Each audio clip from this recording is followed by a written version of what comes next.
کہ عرب کے لوگوں میں دو خامیاں تھی. نمبر 1 چٹے ان پڑھ جاہل اجڈ، حتیٰ کہ انہیں باقی لوگ امی کہا کرتے تھے. امی نیرے ان پڑھ.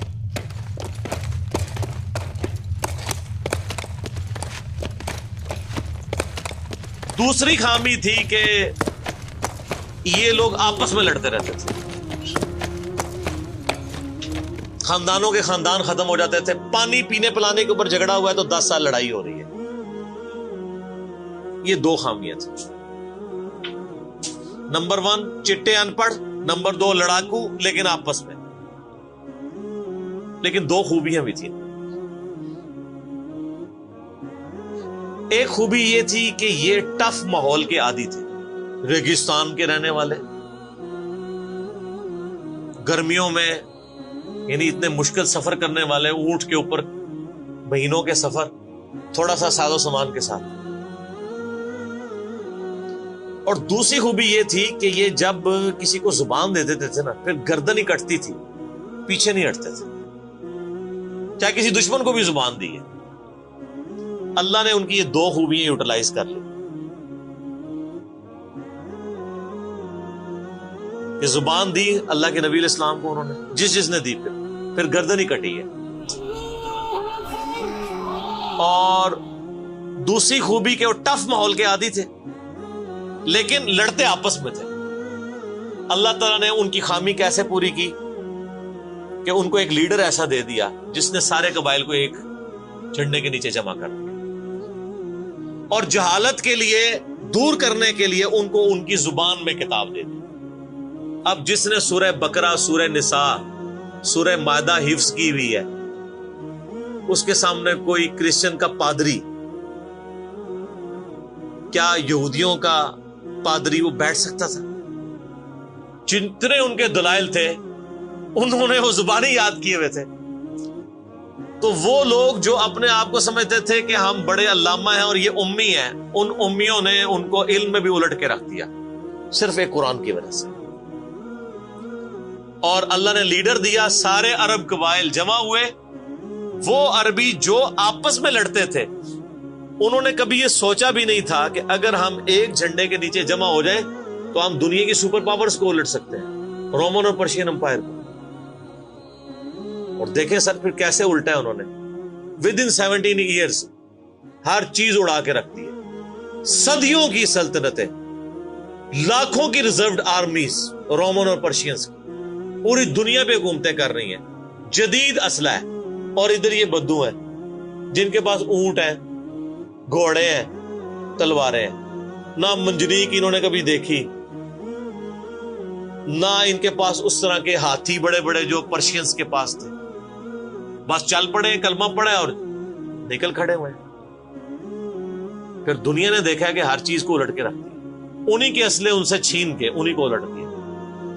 وہ ساری کی ساری بجلی کس نے بھری تھی ان کے اندر؟ اس کتاب میں.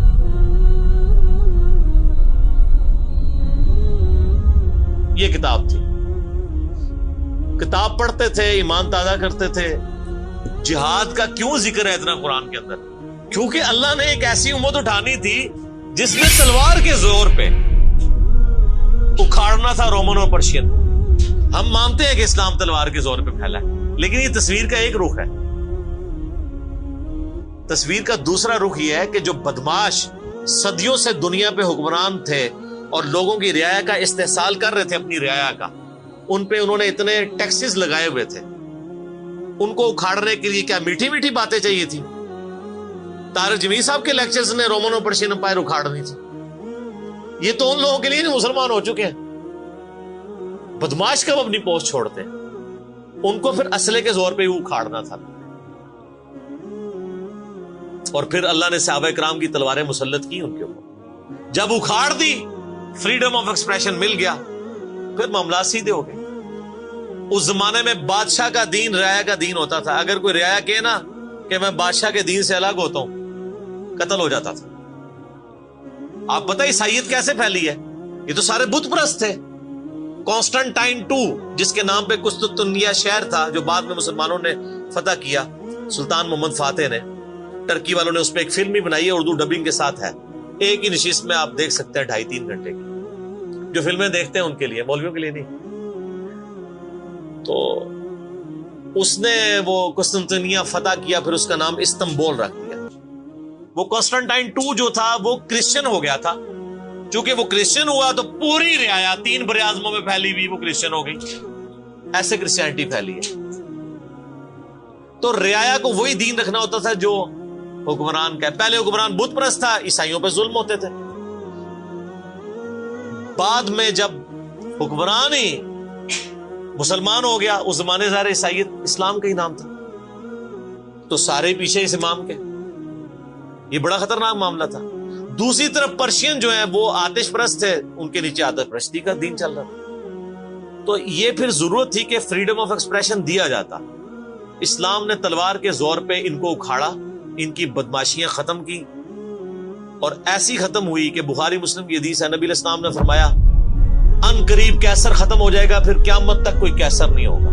ہائے ہائے ہائے سر، یہ پروفیسیز اللہ کی تائید کے ساتھ ہی کوئی دے سکتا ہے. ان قریب کسرا ختم ہو جائے گا، قیامت تک کوئی کسرا نہیں ہوگا. دیکھ لیں 1500 سال ہو گئے ہیں، نہ رومن امپائر دوبارہ بنی، نہ پرشین امپائر دوبارہ بنی. حتیٰ کہ اب تو وہ کانسیپٹ ہی ختم ہو گئے، ملکوں والا کانسیپٹ آ گیا. اور اس زمانے میں یہ بات کرنا ایک ایسے شخص کا جس کے اوپر ایمان لانے والے گنتی کے لوگ ہوں، بہت بڑی بات. اور اللہ نے پھر اکھڑوایا. اور آج فریڈم آف ایکسپریشن ایسا ہے کہ آج تلاوت ہو رہی ہوتی ہے تو ٹرمپ بھی بیٹھ کے سن رہا ہوتا ہے. کیوں؟ حالانکہ وہ کرسچن ہے. فریڈم آف ایکسپریشن آ گیا. آپ جائیں امریکہ میں، آپ کسی مارکیٹ میں مسلح ڈال کے نماز پڑھیں، کوئی آپ کو منع نہیں کرے گا. الٹا آپ کے ساتھ سیلفیاں بنا رہے ہوں گے کہ یہ کیا ہو رہا ہے. تو پہلے کوئی سوچ سکتا تھا کہ فرعون کے سامنے کوئی نماز پڑھتا؟ جادوگروں نے ذرا سی بات کی، ایمان لے کے آئے تو میں تمہیں سولی دے دوں. تو یہ اسلام اس دور جدید کا خالق ہے. اور یہ دور جدید کو تخلیق جو اسلام نے دی ہے وہ قرآن کے ذریعے. ایک علامہ وحید الدین خان صاحب ہیں انڈیا کے، 90+ ان کی ایج ہے. انہوں نے کتاب لکھی ہے اسلام دور جدید کا خالق.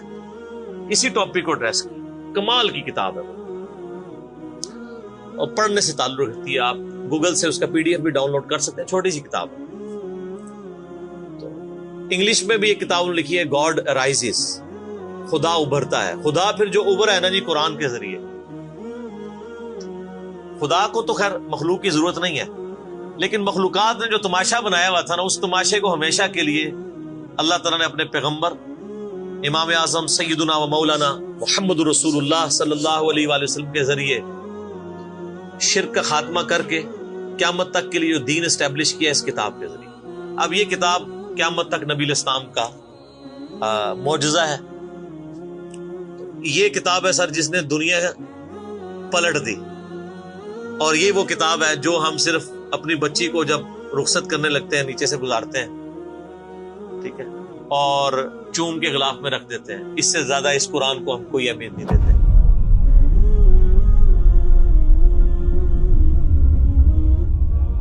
حالانکہ یہ قرآن اس لیے نازل ہی نہیں ہوا، یہ تو ہماری کتاب زندگی ہے. لیکن ماشاءاللہ ایسی سازش اسلام کے خلاف کی ہے، کافروں نے نہیں، مسلمانوں نے پوری نیک نیتی کے ساتھ جنازہ نکالا دین کا، اور ایک سلوگن دے دیا قرآن نہیں ڈائریکٹ پڑھنا گمراہ ہو جاؤ گے. قرآن میں بڑی بڑی مشکل چیزیں ہیں، اس کو ہاتھ نہیں لگانا. یہ یہودی بات کرتے تو ہم کہتے ہیں یہ اللہ کے دشمن ہے. مسلمان کہہ رہے ہیں، ہم کہہ رہے ہیں بالکل صحیح کہہ رہے ہیں. وہ میرا کلپ آیا نا پچھلے، لیکن وہ جو ایک مولوی نے کہا ہے تو وہ اسلام 360 کے اوپر جو اس نے حملہ کیا ہے، تو میرا کلپ بھی اس پہ ریکارڈ ہوا ہے.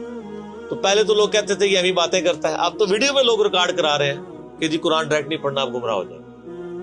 اچھا آج تک آپ نے کبھی نہیں سنا یہ کہیں کہ فلاں مولوی کی کتاب ڈائریکٹ نہیں پڑھنی، آپ گمراہ ہو جائیں گے. یعنی مولوی کڈا سیاڑا ہے کہ اس کو طریقہ پتا ہے کہ میں نے بات کیسے سمجھانی ہے، اور اس کو ایسی کتاب لکھنی بھی آتی ہے جو گمراہ نہ کرے.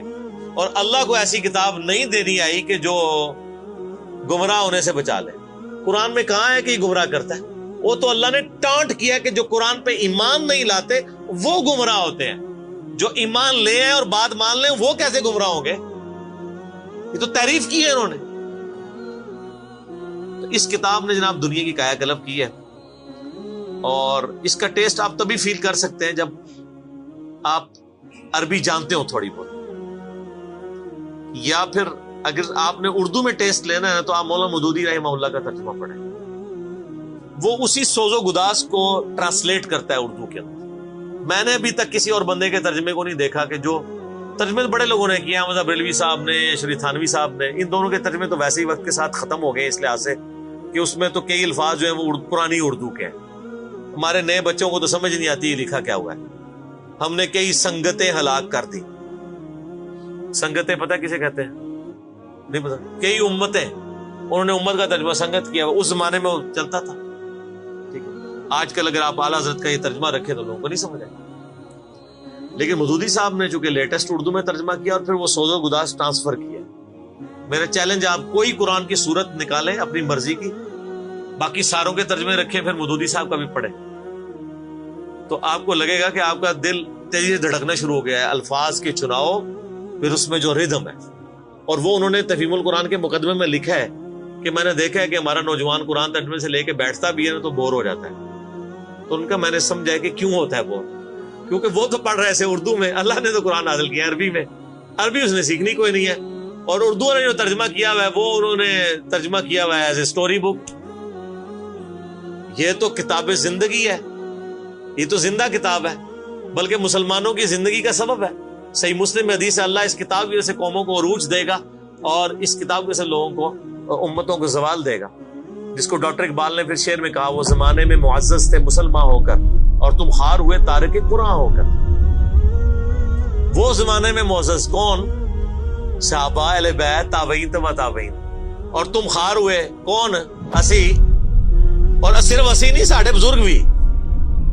یہ نہ سمجھیے گا، ظاہر آپ تو ہم کہہ سکتے ہیں نا، ڈاکٹر اقبال کے زمانے میں انڈیا پاکستان بنگلہ دیش کے جتنے بابے زندہ تھے، آج تو کہہ سکتے ہیں مر گئے ہیں۔ ڈاکٹر اقبال جب یہ شعر کہہ رہا تھا تم خار ہوئے تارک قرآن ہو کر، تو وہ خار احمد بریلوی صاحب، اشرف تھانوی صاحب، یہ سارے لوگ زندہ تھے اس وقت، تو انہی کو ہی کہہ رہے تھے نا۔ حتیٰ کہ قرآن کے ترجمے کو بھی گناہ سمجھا گیا، یہ تو بہت بعد میں ترجمہ ہوا ہے، اس پہلے ترجمہ شاہ ولی اللہ دہلوی نے کیا۔ پہلے تو لوگ کہتے ہیں قرآن کا ترجمہ کرنے کی ضرورت نہیں ہے، اور یہاں لوگ کہتے ہیں بزرگوں کی بڑی خدمات ہے۔ ہم پوچھتے ہیں 1000 سال سے بزرگ یہاں بیٹھے ہوئے ہیں، کسی ایک بزرگ کا قرآن کا بخاری کا ترجمہ مجھے دکھا دیں کہ جی یہ سلطان بہو نے دیکھے جی قرآن کا ترجمہ کیا، یہ جی داتا صاحب نے بخاری شریف کا ترجمہ کیا۔ کیا انڈیا پاکستان بنگلہ دیش کے لوگوں کی زبان عربی تھی؟ فارسی تھی نا، تو کسی بزرگ کو توفیق نہیں ہوئی ہے کہ قرآن کا فارسی میں ترجمہ کر دے۔ اتنا بڑا چھکا میں نے مارا ہے کہ قیامت تک یہ روئیں گے۔ آندہ کو کہنا بزرگوں کی خدمات ہیں، ہمارے پرائم منسٹر صاحب بھی کہتے ہیں نا جی وہ فرید الدین گنج شکر کی بڑی تعلیم۔ فرید الدین گنج شکر صاحب نے کون سا قرآن کا ترجمہ کیا؟ اگر کسی نے قرآن کا ترجمہ ہی نہیں کیا، بخاری مسلم کا ترجمہ ہی نہیں کیا، وہ کیا خدمات کرتا رہے؟ وہ اپنی تعلیمات دیتے رہے۔ صحیح غلط اس کا فیصلہ ہم نہیں کرتے، وہ تو پھر میں اور طرف چل پڑوں گا۔ صرف جو خدمات والا ڈونگ رچایا ہوا ہے نا، وہ میں آپ کو بتا رہا ہوں۔ جتنوں کے مزار بنائے ہوئے ہیں آپ نے، کسی ایک کا ترجمہ دکھا دے قرآن کا، تو یہ پھر انہوں نے جان بوجھ کے سیاست کی اسلام کے نام کے اوپر، اپنی باتیں کرواتے رہے۔ سر ان کو پتا تھا قرآن کا ترجمہ ہو گیا، سورہ زمر اور سورۃ الانعام اگر اردو میں آ گئی تو بابوں کو کس نے پوجنا ہے؟ سر بخاری کا اگر ترجمہ ہو گیا تو ساروں نے تو رفع الیدین سے نماز پڑھنی ہے، بابے سارے بغیر رفع الیدین والے نے۔ یہ وجہ تھی کہ بڑی ہوشیاری ہے انہوں نے، یہ نہ سمجھو بولے سمجھے، بہت ہوشیار سمجھے۔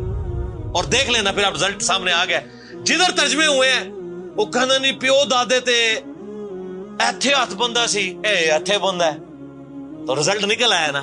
اسی لیے بزرگ جو کام کرتے ہیں وہ حکمت سے خالی نہیں ہوتا۔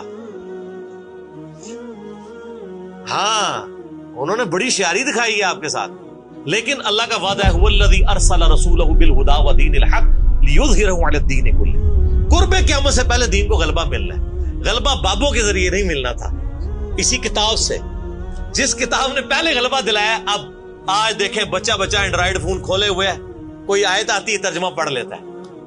تو سر یہ خدمت تو پھر انہوں نے کی ہے نا اسلام کی۔ اچھا یہ اینڈرائڈ فون کس رحمت اللہ علیہ نے بنایا تھا؟ وہ کہتے ہیں بزرگ تے دنیا ہی کلپ کر دے نگاہ مار کے. وہ بزرگوں نو لے آؤ تے ٹھیپا موبائل نیچے چلا سکتے. آپ مجھے بتائیں میں کسی بزرگ کو قبر سے نکالوں اور اس کو کوئی موبائل چلا لے گا؟ آپ کا بچہ چلا لیتا ہے. اور کسی کا اگر اتنا ایمان ہے نا بزرگوں کے اوپر, تو آج والے بزرگوں پہ بھی ہے. تو میں نے ان کو بڑی دفعہ مشورہ دیا ہے کہ بزرگ جو جناب دنیا چلا رہے ہیں, تو میں ان کو کہتا ہوں آپ کو بزرگوں کے ساتھ جہاز پہ بٹھاتے ہیں. جب 10 کلومیٹر ہائٹ پہ پہنچ جاتا ہے یہ بوئنگ جہاز, جب پہنچے تو ہم پائلٹ کو کہے تو تے پائی بسم اللہ پڑھ کے تے پیراشوٹ نال کود جا. بزرگ چلان تے جہاز لینڈ کران, وہ کتنے لینڈ ہوئے گا جہاز؟ بزرگاں دے مرید بھی اس جہاز ہی نیچے بیٹھ لگے. جہاں تمہیں کہتے ہیں بزرگ دنیا چلا رہے ہیں ان کو بھی پتا ہے جہاز کو نہیں لینڈ ہونا. اور جو جہاز نہیں لینڈ کرا سکتا, میں کہتا ہوں کسی بزرگ کو آپ لا کے جہاز کے کاکپٹ میں بھی بٹھا دینا, وہ نہیں لینڈ کرا سکتا. ہاں لینڈ کرائے گا اگلے جہاں جا کے, وہ نہیں کرائے گا, خود ہی ہوئے گا. سب کہانی ہے, کہانیوں کا دور ختم ہو چکا, کیونکہ اب ایک نعرہ عام ہے. کون سا؟ کہ نہ میں وابی نہ میں بابی, میں ہوں مسلم علمی کتابی. تو یہ علمی کتابی جب ہم کہتے ہیں تو وہ علم کون سا علم ہوتا ہے, وہ کتاب کون سی کتاب ہوتی ہے؟ یہ اللہ کی کتاب جس پہ ہم بات کر رہے ہیں. تو آپ دیکھیں میں نے اس پہ بھی 30-35 منٹ لگ گئے. اب آپ آ جائیں سورہ النبأ.